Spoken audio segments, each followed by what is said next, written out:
প্রধান উপদেষ্টা Mohammad ইউনূসকে doctor degree দেওয়ার একটি বিশেষ ব্যাপার। আমরা খুব খুশি হয়েছি এবং আমাদের ছাত্রছাত্রী তার সঙ্গে একটু আলাপ করেছে এবং তাকে অভিনন্দন জানিয়েছেন।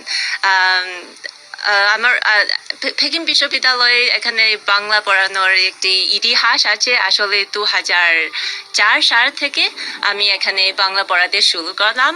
এর আগে আমি বাংলাদেশেও ছিলাম 1 বছর ধরে। ঢাকা বিশ্ববিদ্যালয়ের আধুনিক ভাষা ইনস্টিটিউটে বাংলা শিখেছি। এই জন্যে 21 বছর ধরে আমি এই বিশ্ববিদ্যালয়ে বাংলা পড়িয়েছি।